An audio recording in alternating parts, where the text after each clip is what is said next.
and defend her still today. 'Cause there ain't no doubt I love this land. God bless the USA.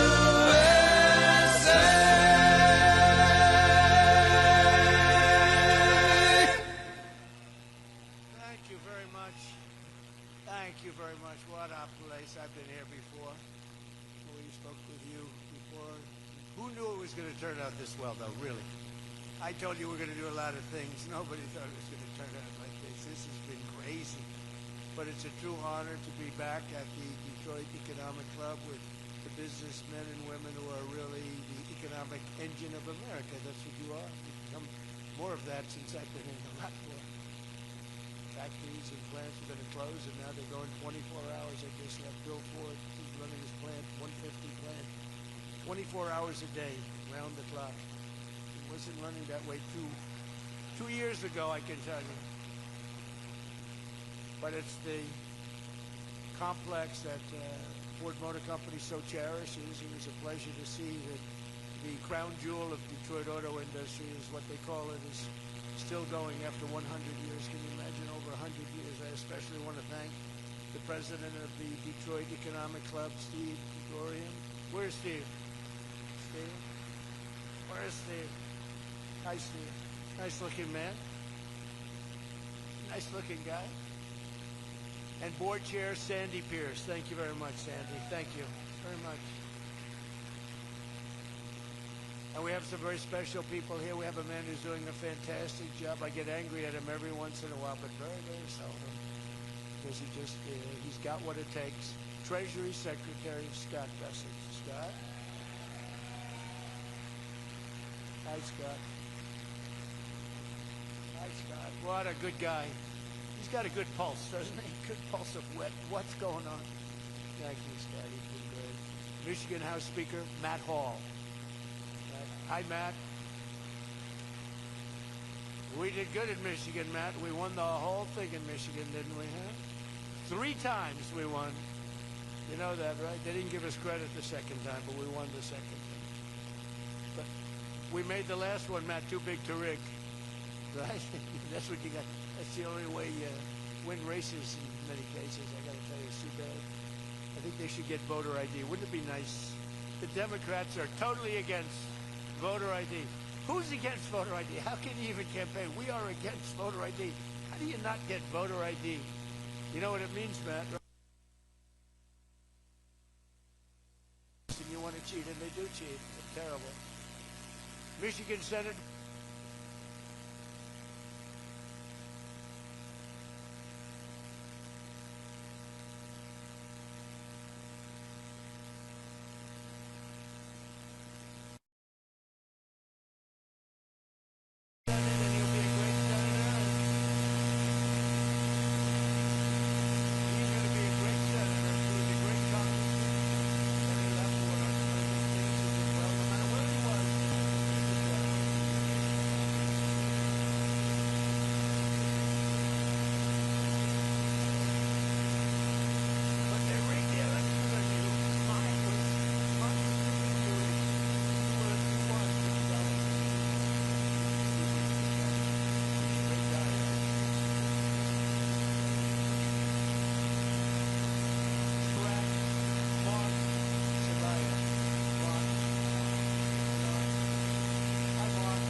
So it always says, while he didn't win, this is the way I got into this.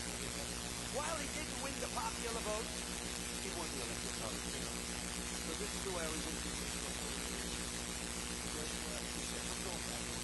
And we won the popular vote by a lot. By a lot. So they can't say that crap anymore. And the thing that was most impressive, we won 86% of all counties in America. 2,000.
Democrats, they said, I don't know if we should have started something.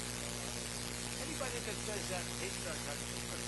That was as flawless an attack as there has ever been. And they asked us to help them. If 50 million thousand less, we should take it. $5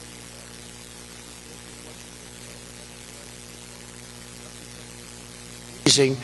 But that was an amazing situation. But we did al-Baghdadi, flawless. We did Soleimani, flawless. We did the Iran nuclear, which would have been very bad. You wouldn't have peace in the Middle East, flawless. We did them all flawless. I want to keep it going that way too. I like flawless. Think about Jimmy Carter, the great Jimmy Carter, the helicopters crashing, the hostages all over the place. Remember that one? Think about Sleepy Joe Biden with Afghanistan. What a disaster. The most embarrassing day in the history of our country, in my opinion. Real dope. Now, after less than 12 months in office, I'm back in Michigan to report to you. We're not 12 months. We're through 11 months. We've got $18 trillion being invested in our country. The most of any country ever was 3. We're at 18. There's never been anything like this. You are so lucky I allow you into this room to even be with me. I'm kidding. I'm kidding. The fake news will say Donald Trump thinks he's hot stuff. Right now I'm feeling pretty good, though, I will say. Oh, you're so lucky to be here. Under our administration, growth is exploding, productivity is soaring, investment is booming, incomes are rising, inflation is defeated, America is respected again like never before, and other than that, we're not doing that well. Now, think of all those things I just said. Every single, inflation down, growth at an all-time high, stock market every day, 48 days in a row, 48 days during the course of 11 months, we hit a new high on the stock market, all of them. 1 year ago, we were a dead country. Now we are the hottest country anywhere in the world. That was said to me by many leaders. By almost every metric, we have quickly gone from the worst numbers on record to the best and strongest numbers, the most dynamic numbers, and an economy that is far ahead of even my optimistic. I had a very optimistic schedule, I thought. I didn't think it was, but people said it was very optimistic. Turns out to be very pessimistic by compared to what we've done. But we'll go down as the greatest in history, greatest first year in history nobody's ever had, just based on the numbers, based only on the numbers, not based on me, based only on the numbers, because, you know, you get these guys like the governor of California likes to say how well he's doing. California's doing horrendously, but he says how well. We base it on numbers. There's never been numbers like this. Through 4 long years before I took office, crooked Joe Biden and his allies in Congress inflicted the economic nightmare known as stagflation. How many times have you heard the word? We hit it with Joe. We hit everything. What a disaster. Meaning low growth and high inflation. How does that work? Not good. So you have lousy growth and high inflation. In fact, it's the lowest growth ever, and the worst inflation in the history of our country. That is really tantamount to not having a good 4 years, right? In other words, Sleepy Joe and the people that ran the auto pen were a complete and total disaster for our nation. They were a disaster for our nation. Had they won the election less than 1 year ago, we would have been, as I've often said, Venezuela on steroids. Now I'm Venezuela's biggest fan. We're working with them, but they came down from a very high number to a disaster, a disaster. And we would have been Venezuela on steroids, and we're bringing Venezuela back, and we're going to be great for Venezuela, great for our country. We're taking in, as I said, millions and millions of barrels of oil, and now they're coming in initially on a daily basis, 50 million, and values of over $5 billion. That's in one day. Just think of it, the biggest ships in the world can take 1 million barrels. The biggest ships in the world take 1 million. We have 50 million barrels. We need 50 of the biggest ships in the world just to get it out. We're bringing it in to be refined. It's an incredible feeling. It's great. Winning is a good thing.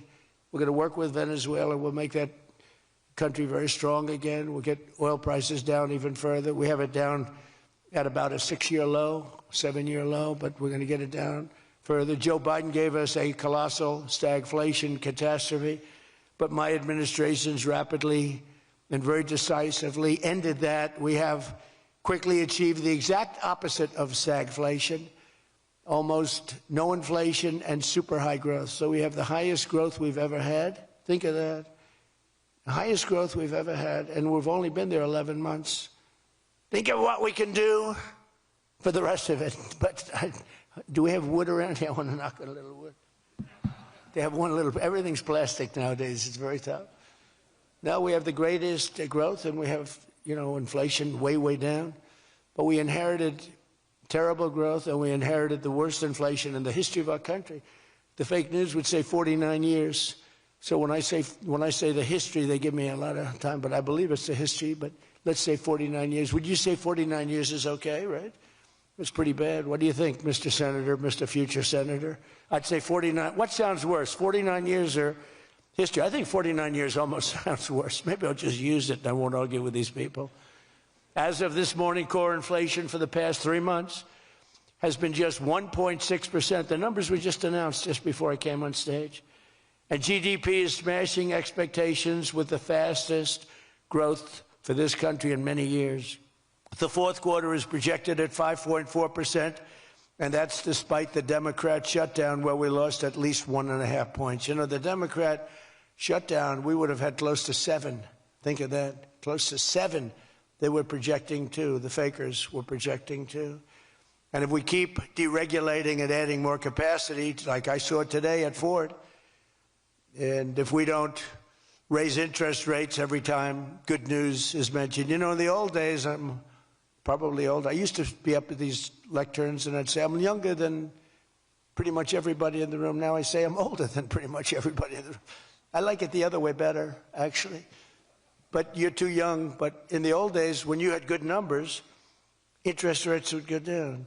When you had good numbers, the market would go through the roof. That's the way we're going to make it again. That's the old-fashioned way. That's the right way. Today, if you announce great numbers, they raise interest rates to try and kill it. So you can never really have the kind of rally you should have. What happens and what we want, we're going to have a lot of great months, a lot of great quarters. I want the market to go up. You announce unbelievable numbers and the market goes down because they know you're going to do everything possible. In the Fed, we have a real stiff in the Fed, but that's for another day. But they raise rates. So everyone says, oh, they announced great numbers. It's great, great, great. And the market goes down because they immediately raise rates. No. When the market goes up, they should lower rates. You want to see 20% and 25%? You want to see what we can do? We've got to go back to an old standard. When there's good news, the market should go up, not go down. Does that make sense to everybody? And that's the way it used to be for most of the time. That's the way you make a country great. But our growth potential is unlimited and could be much higher if we went back to sanity. We're not doing it anymore. We're talking about the head of the Fed, And I want somebody that when the market is doing great, interest rates can go down because our country becomes stronger. See, you view it differently. Our country becomes stronger, and therefore interest rates should go down, not up. They kill every rally. If it's, no matter who, if it's beyond me as president, it's no matter who's president. You have a good quarter, and they want to kill it because they're so petrified of inflation. And growth and inflation don't necessarily go hand in hand. You can have growth and very low inflation. In fact, oftentimes growth is good for low inflation. So we're going to work on that, Scott, right? I think we're going to work on that very hard. I mean it so strongly. It's sickening. We announce good numbers and we see the stock market drops 300 points. I say, what the hell is going on? Do you agree with me? It should be just the opposite. All right, Scott agrees, so I'm very happy about this. That means if he didn't agree, I wouldn't do it. But we're already growing double, triple, and even quadruple the speed of almost every other major economy on Earth. We're the #1 economy on Earth, too. And the results are in, and the Trump economic boom is officially begun. It's really begun almost from the beginning. It almost begun, if you look at it, really from November 5th. You know, on another metric, just before the election, it was almost impossible to get people to join the military. We had the worst enlistment in the history of our country, the worst. You couldn't get people for the Army, the Navy, the Air Force, the Marines, Space Force, the Coast Guard. You couldn't get people. And since right after the election, but especially since after January 20th when we took office, we have now the strongest enlistment we've ever had in the history of our country. We've never enlisted people so quickly, so easily. And we enlist by merit now. You know, we won a Supreme Court case that said you hire by merit. You go to college now by merit. Everything's by merit. Our country became great because of merit. And we have done some job. But think of it, a year and a half ago, we had the worst enlistment in history, and now we have the best enlistment. Things like that don't happen. You might go from the bad enlistment to okay, but you don't go from the worst in history to the best in history. But that's what we've done, every one of them. And that includes police and firefighters. It was very hard to get police. It was very hard to get firefighters, and now everybody wants those jobs. In 4 years of Biden, they secured less than $1 trillion of new investment in the United States. So 4 years, less than $1 trillion. In less than 1 year, I have secured commitments for over $18 trillion from all over the world, the most ever for any country.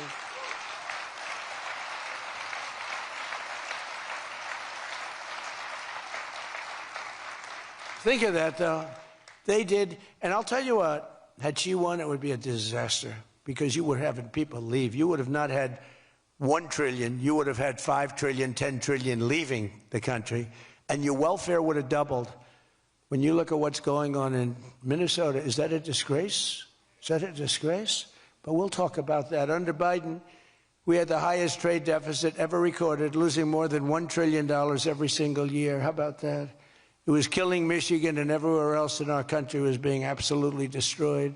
But in a matter of months, largely because of tariff income and the election result, we've slashed that gaping trade deficit by, in a short period of time, 62, it just came out, 62%. People are stunned. The fake news back there, look at those cameras rocking and rolling. No, the fake news back there is, they're very upset about it, actually, but they're stunned. They can't believe it. We cut our trade deficit in actually 10 months was when the number came out. We cut it by 62%. It's going to go better than that now.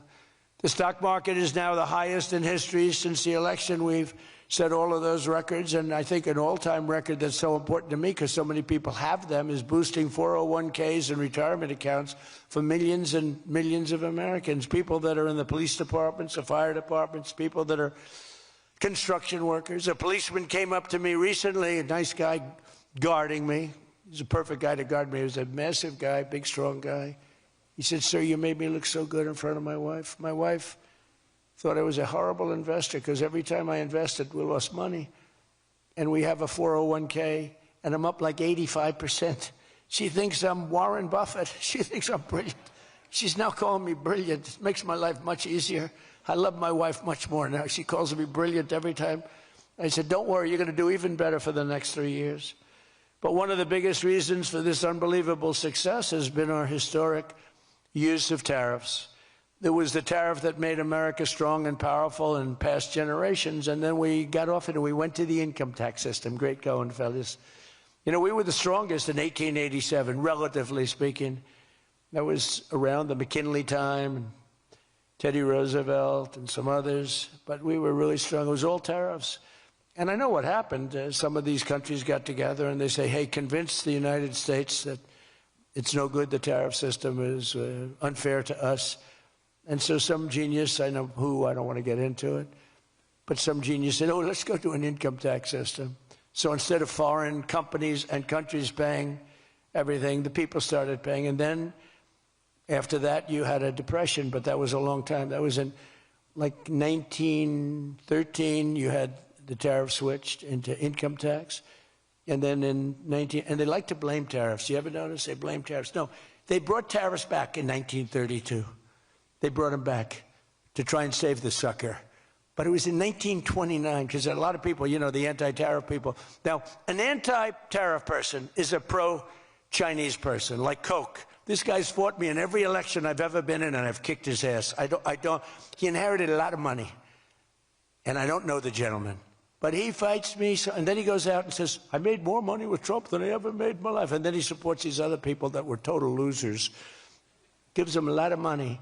But he made more money. Everybody makes money with me. I always made money for people. And now it's tariffs that are making money for Michigan, and the entire country is stronger and safer and richer than ever before outside of that period of time. Now, if they had what was called the Great Tariff Act of 1887 or something like that, and it was a great group of people like yourselves, they picked really smart people to sit on a committee. They had so much money they didn't know what to do with it, and they wanted to have the money given away. You know, we built the Panama Canal out of tariffs. We did a lot of things. Panama Canal was the single biggest investment, relatively speaking, that this country's ever made. Would be the equivalent of trillions of dollars today. And Jimmy Carter gave it away for $1. It was also the most profitable thing ever built. Thing.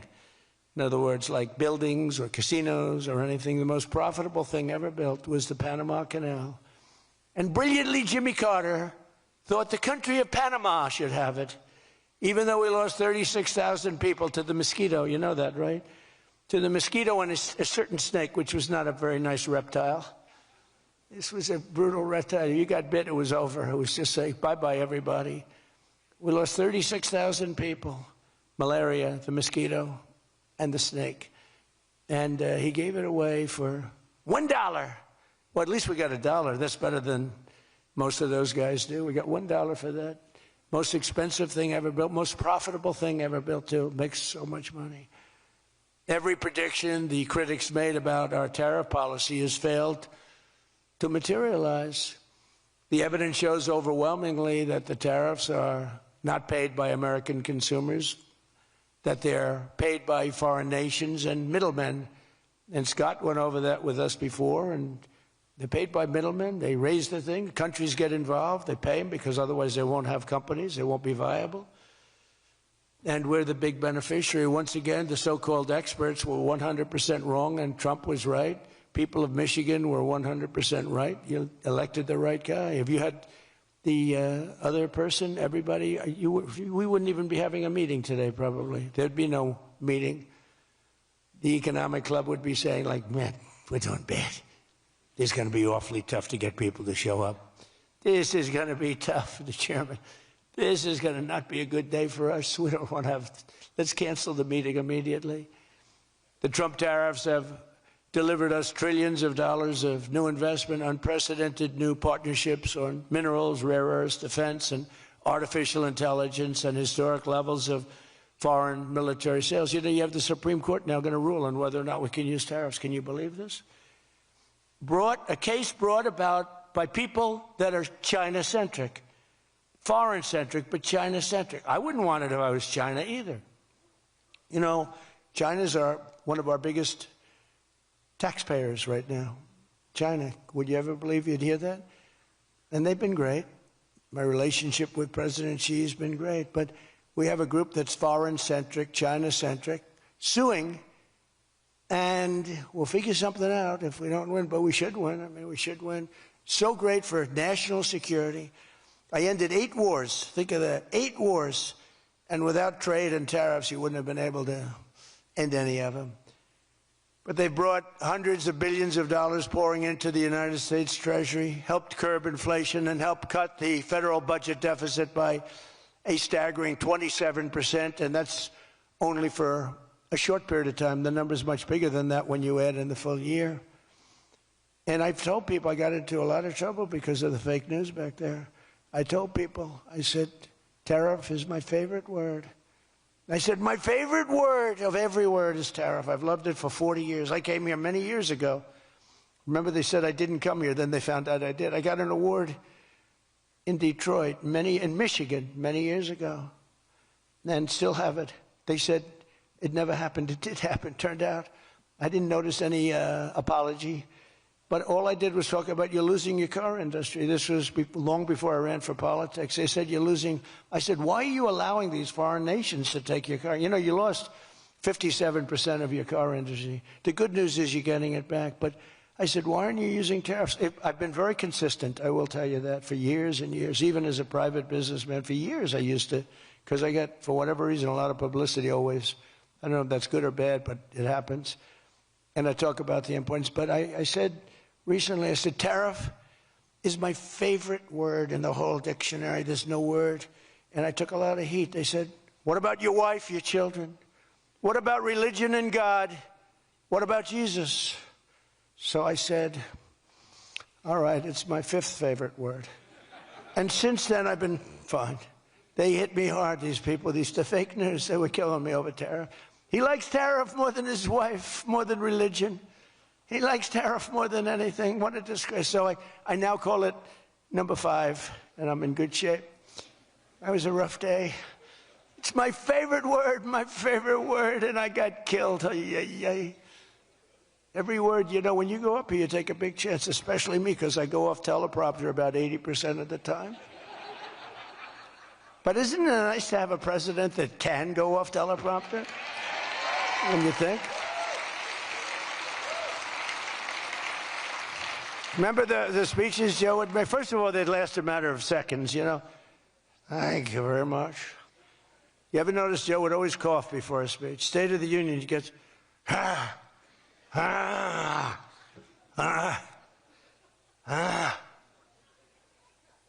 Ladies and gentlemen. And then it would be like very short. Although the one time they had him spruced up pretty good, remember, he was high as a kite. He was floating, he was up there way up. That was a bad speech. But, hey, he got through it, you know, he got through it. If you call it getting through, this country was so, can you imagine allowing 25 million people into our country, many of them criminals, many of them murderers? What he did to this country, what they did, because it was the people surrounding that beautiful, resolute desk. But just as I promised you that I've imposed a 25% tariff on all foreign automobiles, I'm standing up for the American auto worker like no president has ever stood up before. You know, those tariffs are keeping the foreign auto workers. Now, if they want to come in and build a plant and hire you and hire your friends and your neighbors, that's great. I love that. Let China come in, let Japan come in. They are. And they'll be building plants, but they're using our labor. U.S. auto factories are now seeing more than $70 billion of new investment. Think of that. They were leaving. They were all going. They were going in the opposite direction. Now they're pouring back. It's the greatest. Nobody's ever seen anything like it. And much of that money is coming right here to the car-making capital of the world, Detroit. You lost, I mean, so many places. Since I took office, Ford has announced it will invest $5 billion across its Michigan and Kentucky plants, creating 4,000 new jobs. GM is moving production of the Chevy Blazer and Equinox from Mexico right back here to America. Right? Is my favorite auto worker here by any chance? You know who I'm talking about? What happens? Where's Brian? Brian, oh, I see. He made some cash. He's out to Florida. Oh, he's been very disloyal to Detroit. We're going to have to... He is such a great guy, right? Man, that guy fought for me when it wasn't the popular thing to do. He fought for me from day one. Well, you tell him I said hello to him, all right? That guy, he got it. 4 years ago, he got it, right at the beginning. He understood it better than anybody, better than the great economists. They had no clue. And Stellantis is investing $13 billion to expand its U.S.-based manufacturing plant by more than 50%. Stellantis doing a good job. Never before has an administration achieved such sweeping and dramatic turnarounds as has taken place just in this very short period of time. I mean, you're talking about 11 months. 11 months and you have a different business. 11 months and you're booming. I just spoke to an AI guy, and that's booming too. You know, we're leading China in AI by a lot. I'm letting them build their own electric plants because people are saying, you know, the amount of electricity they need twice as much as electricity currently in the United States for every other business, home, factory. They need double. So I said, we can't do that. And then I had the idea. When they build these $50 billion plants, I'm going to let them build, and they're already building big electric plants to take care of their plant. And any excess electricity, they'll sell it back to our country. It's an unbelievable, and therefore, we're going to build, I think if they really add it, you know, you hear how much, and I have great respect for China, but you hear they're building a lot of electricity, but we are too. But we're having it built privately. They're going to own their own electric. They're becoming their own electricity producer.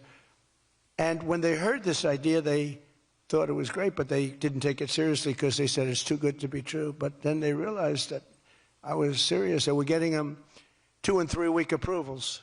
They don't have to wait for 20 years before they get rejected. You know, in the old days, they had to wait for 20 years, and then they get rejected at the end of 20 years. Guys would give up their whole career trying to get one approval, and then they get rejected. In every aspect of our agenda, we're putting America first, and nothing will stand in our way. Nothing's going to stand in our way, nothing. So one of our top priorities in this mission is promoting greater affordability. Now, that's a word used by the Democrats. They're the ones that cause the problem. The one thing, they stick together. They don't have some of the people that we have. I don't know, it's a genetic thing. It's something in the blood. We got some real losers, mostly great. But I wouldn't use the name Romney because I'm in his sort of territory, so I would never use that name. But all right, I'll use it. They don't have a Mitt Romney that votes against everything. They don't have a Rand Paul that votes against everything.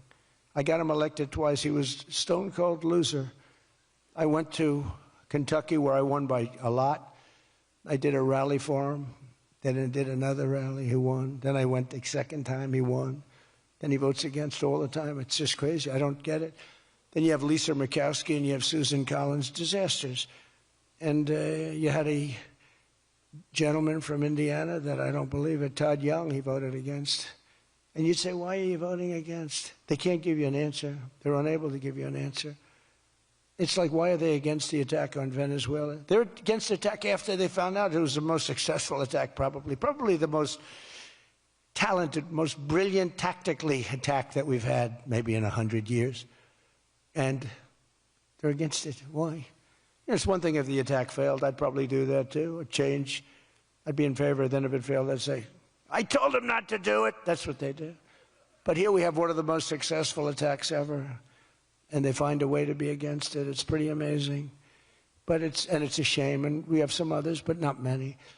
We have a great party, but we have people, the Democrats, whether you like them or not, they stick together like glue. They have horrible policy. Thank God they have horrible policy, because they're smart, they're evil, they're vicious, but they have bad policy. For instance, you could be a genius and try selling men playing in women's sport. You could be a genius, try selling transgender for everybody, open borders, let the world come in, let the world's prison population come into the United States, including all of the murders, 11,888. That's what we're trying to get out of Chicago and Minnesota and these places. So they stick together, which I admire because I'm a very loyal person, but they have horrible policy. Can you imagine if they had good policy? They were on this morning talking all the reasons that men should be playing in women's sports. They had a football guy there, flag football. This guy was like 6'6". He weighed 290 pounds with 0 body fat. And they had a few young women. They were the size of his leg.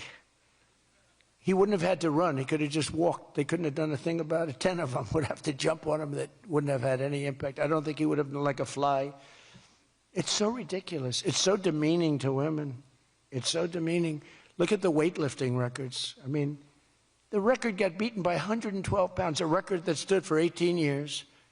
1 ounce they'd put on, stood for 18 years. Guy comes along, who was a poor lifter as a man. He was at the lower portion of the class. Comes along and broke the record by 112 pounds. Think of that. They've fought for years to beat that record. How about the swimming records? I mean, you can go to sleep during the time the man comes in and the woman. You can go take a nap for a little while. How about the long-distance race that took place not so long ago? Long distance, these marathon deals. They had top men, top women. The man came in. The woman came in 5 hours and 14 minutes and 36 seconds behind the man. Think of it. You're waiting. The man comes in. Now you're waiting 5 hours. What do you do if you're the parents? You go home and sleep for a while. Who the hell wants that? It's so demeaning to women and who are great athletes. It's so demeaning to them, and it's right now in the Supreme Court. I can't believe it would even go to the Supreme Court. I mean, could you imagine 20 years ago talking about men playing in women's sports? They'd think you're crazy. Or transgender for everybody. If you said there will be no mutilation on children, that's one of my standard lines. We will not allow the mutilation of a child. Can you imagine having to say that 15 years ago? People would say, is that guy crazy? Of course we won't. But we're living in a different time. It's a crazy time we're living in. After real wages plummeted by $3,000 under Sleepy Joe Biden, real wages are up by $1,300 in less than 1 year under President Trump. For construction workers, wages are up $1,800. Don't forget, they were down $3,000.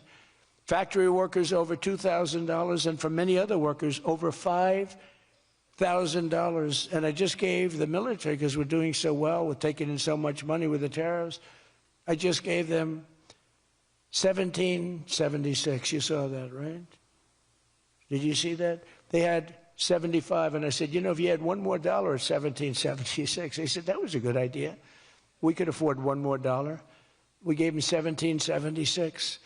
Meanwhile, grocery prices are starting to go rapidly down. Rent is down. Airfares are down. Hotel rates are down. Cell phone prices are down. And we're just getting started. But more importantly than going down, our growth is through the roof. It's way up. Among my first acts in office was to end the radical left war on oil and gas and stop the crusade to kill American energy, and frankly, to open up cars so that you don't have to have an electric car. I love electric cars. I think they're great. I like Elon a lot. I don't think he was too happy with my policy of opening it up, and I can understand that. But I've been saying it for 4 years. They wanted everybody to have an electric car in a very short period of time. There was no way to build the stations. There was no way to get it done. I want you to have gasoline-powered cars. I want you to have electric. I want you to have hybrids. I want you to have everything. Hydrogen, I don't know about. I'm hearing it's not testing so well. It's fine, except when there's an explosion, you're a goner. Now, have you heard that with hydrogen? One guy is trying to sell hydrogen, and I say, yeah, but, sir, that only happens 1 in 100. Oh, great. When it happens, they find the body like 300 yards down the road. So I said, I'll pass on hydrogen. Maybe there's something I don't know about, but is anybody in the hydrogen car business? Gasoline is now under $2.50 a gallon in 17 states and under $2 in many places. We have some states it's $1.95, $1.99, $1.97. As we speak, these are gas stations, and think of that. We have gas stations in the Detroit area where you can fill up for less than $2.30 a gallon, whereas 2 years ago it was $4.50, and in many places it was way over $5. Think of that, $2.30. You see it. That's like a massive tax cut, which we gave you under the great big beautiful bill, by the way. No tax on tips, no tax on Social Security, no tax on overtime.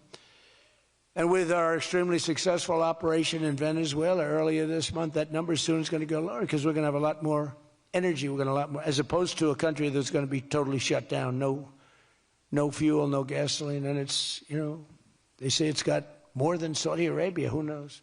It's got a lot. And by the way, to all Iranian patriots, keep protesting, take over your institutions if possible, and save the name of the killers and the abusers that are abusing you. You're being very badly abused. If the numbers are right now, I hear 5 different sets of numbers. I hear numbers, look, 1 death is too much. But I hear much lower numbers, and then I hear much higher numbers. But I say save their names because they'll pay a very big price.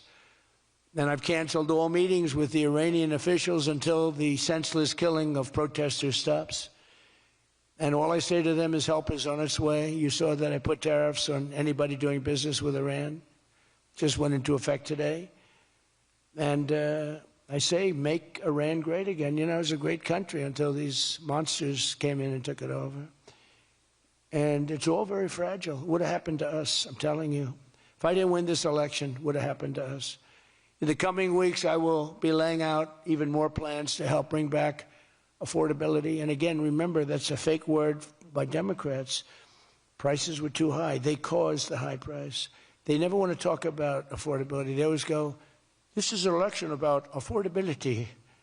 I say, they caused it. But they're good at that stuff. They're good at that stuff. They're fake, and they're good at that stuff. It's an election about high prices that was caused by the Democrats and that I brought down a lot. And remember, when you see energy coming down like I brought it down, and gasoline coming down, that brings everything else down. It's so much bigger than any other factor. When gasoline gets to be $1.99 a gallon, everything comes down. The donuts come down, the truck that delivers the donuts, the stove that makes the donuts, the whole thing, it all comes down, and it's coming down much faster than anybody can even believe. And remember, though, I always say, because, you know, normally when that goes down, the world comes down. That's the bad way of bringing it down. Our growth is through the roof. So I always want to say that whenever I say prices are coming down, but our growth is going way up. 2 beautiful events, the exact opposite of the Biden administration. As part of those efforts at Davos, next week I'm going to provide much more detail about our housing policies so that every American who wants to own a home will be able to afford one. We have some great things happening with housing, as you know. You saw the $200 billion buy-in on bonds and mortgages. This will include a ban on large institutional investors buying up single-family homes all over the country and making it impossible for people to buy a home. And I've also announced that the U.S. government is purchasing $200 billion of mortgage bonds to bring down mortgage rates, and it's had a huge impact. It's already started. And just last week, the average 30-year mortgage dropped below 6% for the first time in many years. It's coming down very rapidly, and that's not with the help of the Fed. If I had the help of the Fed, it would be easier. But that jerk will be gone soon. In addition, I proudly called for the credit card companies to cap interest rates at 10% for 1 year because they're getting 28 and 30% and 32%. And it's unfair. The rates are way too high. To provide further relief to hardworking Americans, we'll also be confronting one of the biggest factors in driving up prices, the monstrosity known as the Unaffordable Care Act. You know what that is, right? It's Obamacare. It's a great name, Unaffordable Care Act. Nope. Did anybody ever think of that one before? It's true. It's the Unaffordable Care Act. Obamacare was a gift to make health insurance companies rich at the expense of the American people. In particular, the so-called enhanced premium tax credits were a corrupt payoff to the insurers, whose stock prices went up more than 1,000% after Obamacare was signed. I want the same money I want it to go directly, very simple. I want the money, those big amounts of money paid for by the government, to go directly to the people so they can buy the health care that's right for them. They can negotiate their own deal, health care savings account, but they'll buy their own health care. And everybody loves it. That's why later this week, I'll announce our health care affordability framework that will reduce premiums for millions of lower drug prices, delivering price transparency and demand honesty and accountability from insurance companies all over the country, all over the world, actually. Health care costs will come down very fast with my most favored nation executive order. We're doing most favored nation drug prices. When we would have drug prices stay the same, everybody thought it was great. They're going to be coming down thousands of percents. We're standing up to special interests and slashing prescription drug prices by 300, 400, 500, and even 600% and more. I mean, think of that. On that alone, we should win the midterms in a landslide. I'm doing favored nations. The country that pays the lowest price in the world is the price that we're going to pay. And we got that because of tariffs, because I said to the countries they wouldn't approve it. The drug companies were tough, but they were fine. But they said the countries will never do it because you have a pill that sells for $10, you have to sell it for 20 or 30, so you'd have to double or triple the price of their health care there for prescription drugs. Ours would come down from $130 to $20. Theirs would go from 10 to 20, the world being a bigger place. And it was unbelievable, but the countries wouldn't do it. So I called the countries. I said, if you don't do it, then I'm going to put a tariff on you. And the tariff's going to be 20 times more than the cost that you're having to pay for fair health care. And every one of them said, sir, we agree with you 100%. We would be honored to do it. It was really rather amazing. We could never do it. So think of that. You have most favored drug prices. Your drug prices are going to go down like from $100 to $10. Nobody can believe it. And we can't get the fake news to write about it. It's the biggest thing to happen in medicine. It's the biggest thing to happen in healthcare. And I cannot get the New York Times, I cannot get anybody to write about it. When we got it done and we announced it, it was on a page way in the back of the New York Times. Same with others. They don't want to talk about it. You know why? Because it's so good. It's the biggest thing to happen. Over the past 12 months, almost every promise I made to you right here in 2024 has been kept. I've kept all my promises and much more. I mean, I've given you much more than I gave you promises, and I produced much more than I said I was going to produce. I gave you the largest tax cuts in American history, cutting taxes across the board in the great, big, beautiful bill. And as I told you, I mean, who would have gotten you no tax on tips, as I said before. No tax, I say it over and over again, no tax on overtime, no tax on Social Security for our seniors. Any senior should be voting for us because the Democrats won't do this. It doesn't work for them.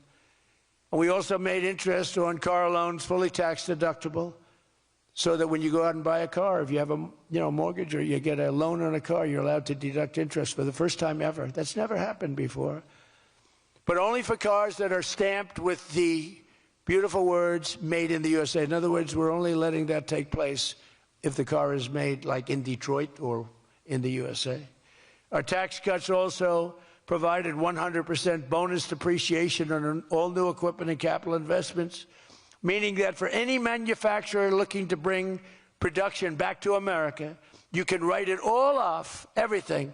Not in 38 years, not in 44 years, in 1 year. You write the whole thing off in 1 year. That's the biggest thing there. I think that's the biggest thing. That's the big job producer. And I've cut an unprecedented number of burdensome regulations. We're number one in the history of our country in cutting regulations. I promised to cut 10 old regulations for every one new regulation. So if we put on a regulation, the only way I'll allow it to happen is if the secretary, like Scott Bessent, cuts 10 old regulations. But instead, last year we actually cut 129 regulations for every one that we put in. Think of that. So nobody's ever cut regulations like I have. I terminated the insane electric vehicle mandate and ended the war on internal combustion engines. Once and for all, those engines were gone. And some people like them. And if they like them, great. And if they like electric, if they like any form of propulsion, any way you want to propel your car is okay, except for a couple of them, as I discussed. I permanently stopped Joe Biden's ridiculous CAFE standards. You know what the CAFE standards are? They're standards that make it impossible for you to build a car affordably. They make it impossible for a car to really work right. The CAFE standards sound so nice. The CAFE standards, it's environmental standards that are impossible to meet. And we're canceling the EPA's absurd tailpipe emission standard, one of the worst ever. And I revoked the California emissions waiver to stop San Francisco communists from regulating automobiles all over our nation, all over our world. Boy, I have done so much for the car industry. It's crazy. Nobody thought it was possible to do this. And that's why your industry, and not everybody's in the car industry. How many people are in the car industry in this room, in one way or another? That's a lot, relatively. That's not bad. Another urgent priority for bringing down the cost of living is to stop the colossal fraud that is bleeding American taxpayers absolutely dry. The fraud being committed by the Somali population in Minnesota. Have you heard of them? They're lovely people. Is monumental. And California, Illinois, New York, and others are just as bad. Our country has been losing over $500 billion to fraud every single year, but those days are over. We have the best group you've ever seen assembled going after fraud.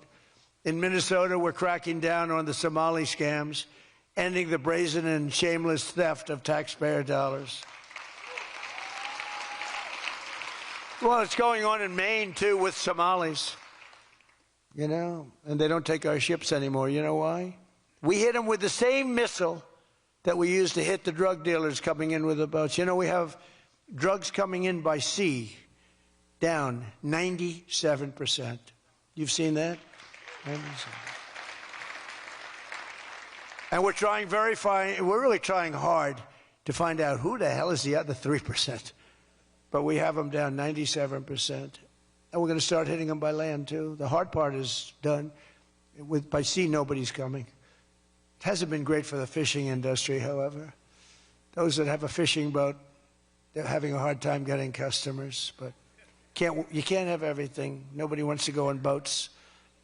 Nobody wants to go like 25 miles an hour. When you see a boat with 5 engines on the back of it going 65 miles an hour, and it's loaded up with hundreds of bags that you see cellophane with white, typically it's not fishing.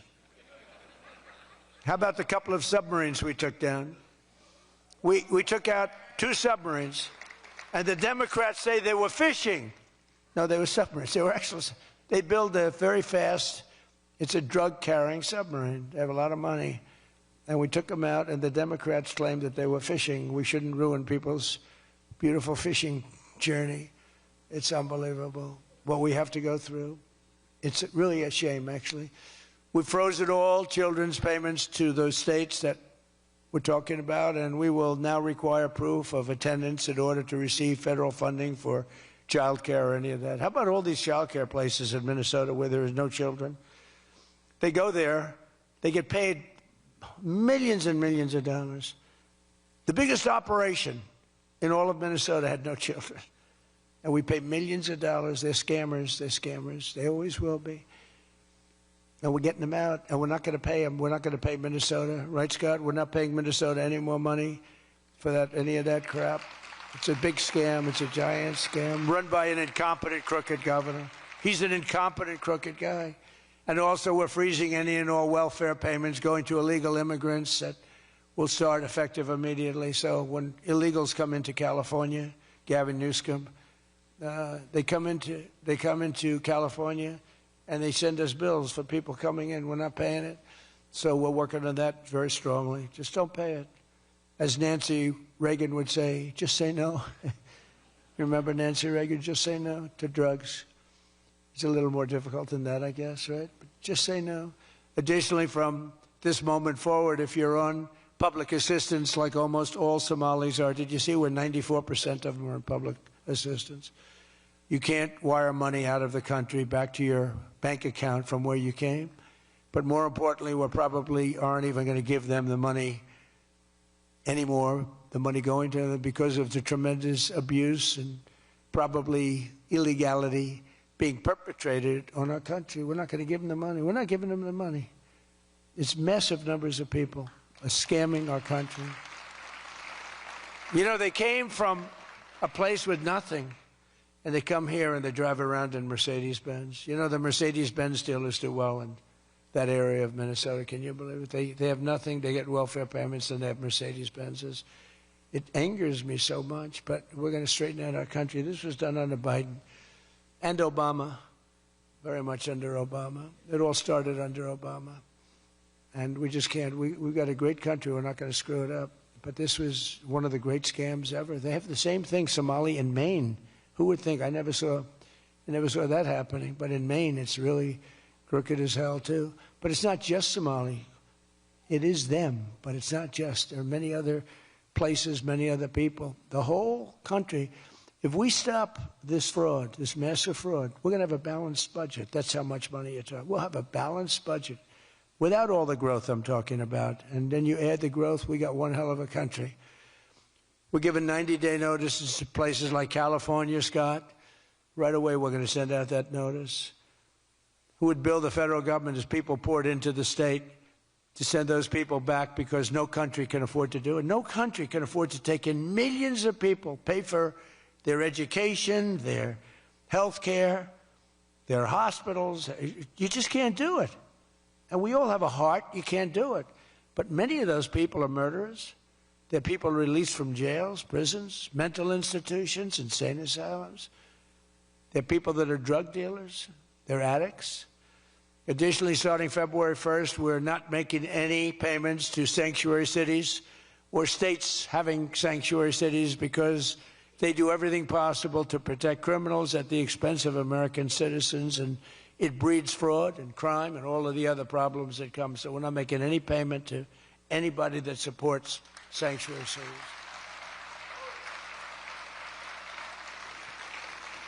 We have also suspended nearly 8,000 SBA loans, Small Business Association loans, to suspected scammers in Minnesota, of which there are many. It's a great state. It was a great state. Now it's getting destroyed by that stupid governor. What a stupid guy he is.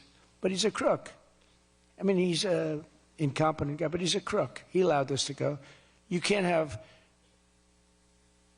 corruption on a scale that nobody's ever seen before, and you're sitting as a governor and you don't know what's going on. It's impossible, even though he's a stupid guy. We're investigating large-scale visa fraud, and the Department of Justice has already charged nearly 100 people in criminal conspiracies in Minnesota. They're all over the place. Last week, we announced that I'm creating a brand-new division at the Department of Justice, a legal strike force led by a really tough, smart new Attorney General for fraud. He's a fantastic young guy. He's so impassioned to do this properly. We intend to imprison any fraudster, politician, or public official involved in these sick plots to loot and pillage our country. Think of that Ilan Omar. She lives in Somalia. They don't have a government. They don't have a military. They don't have police. They don't have anything. All they have is murder and robbing ships, bringing in ships, pirates. That's stopped. Same missile, ping. That's the end of them. It's amazing how that can stop corruption. Those missiles, they never miss, you know. The same one, exactly the same one. But think of it, she comes from a country with nothing, and she comes here and she tells us about our Constitution. I have a constitutional right to rip off the country. I guess she's a total scam artist. Anybody knows it. How do you let her get away with it? AOC +3. She was one of the three. They're all scammers. They're so bad for our country. They're so bad for our country. Our ICE operation in Minnesota, for example, is finding hundreds of killers, violent predators, and child rapists, some of the worst criminal offenders anywhere in the world, murderers all over the place. All we want to do is get them out. Did you see the pictures that we put up? Hundreds of them. Murderers, wanted for murder, wanted for the worst drug selling. One of them is one of the biggest drug dealers in the world.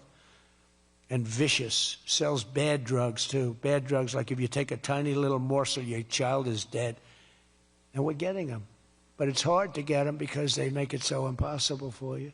And you wonder why. Why would they do that? You know, do they want to live with murderers? Do they want to live with these people that are emptied out from prisons?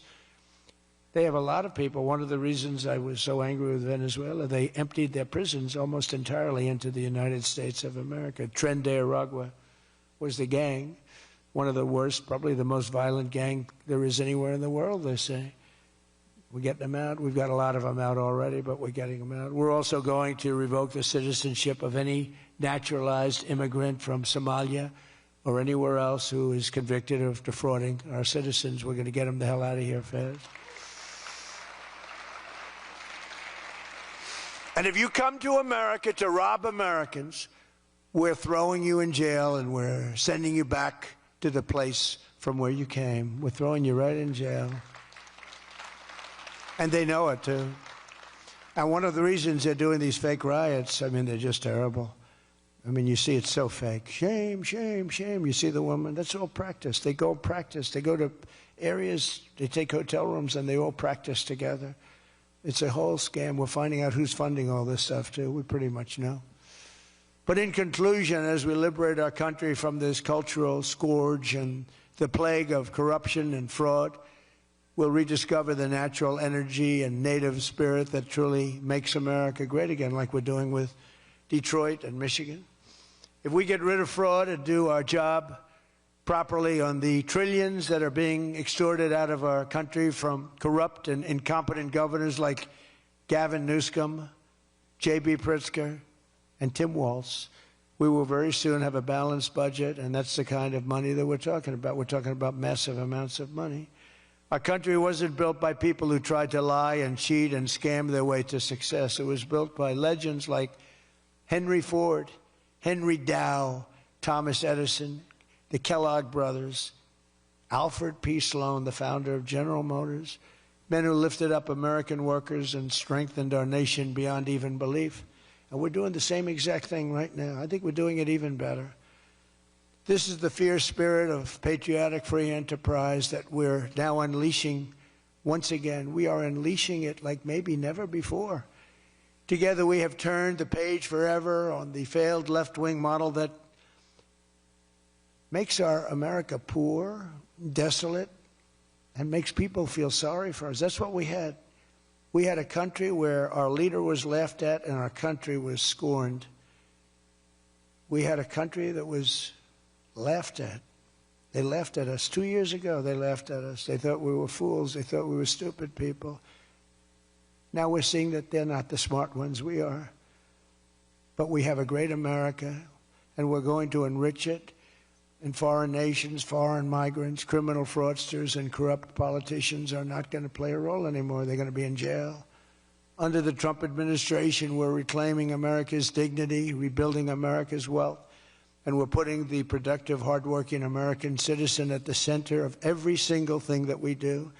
They were the ones that built America, and they will build it up again, and that's what they're doing at levels nobody thought was possible. So today, after less than 1 year, our border is secure. Remember, they talked about the border, how bad? In 3 weeks, I didn't go to Congress. I said, secure our border. And they did. Remember Biden, he said, I have to get approval from Congress. Had nothing to do with Congress, had to do with respect. Our spirit is restored. Inflation is stopped. Wages are up. Prices are down. Our economy is booming like I think you'll see soon, like never before. Our military is strong and unprecedented. I rebuilt our military in my first term. Our workers are thriving, and our auto industry is returning to the country where we all began and where it all began, and frankly, a country that we love.